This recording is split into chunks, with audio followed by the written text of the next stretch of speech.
Alright, welcome back, ladies and gentlemen, to the Chupacabra Tutorials channel. I'm your host, Larry, and today I'm going to answer the question of whether or not the Discordo voice is still built into Discord.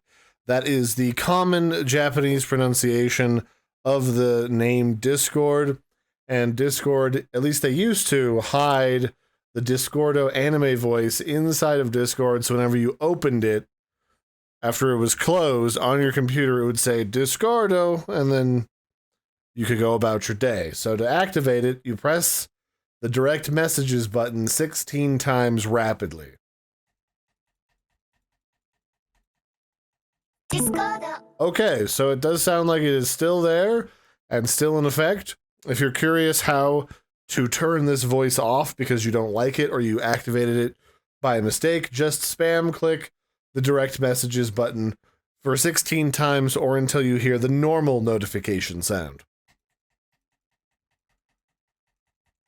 And then there, just like that, it's turned back off again. So I hope you found that helpful. I've been your host, Larry. Don't forget to like and subscribe, and I'll catch you next time. Bye, everybody, and have a good one.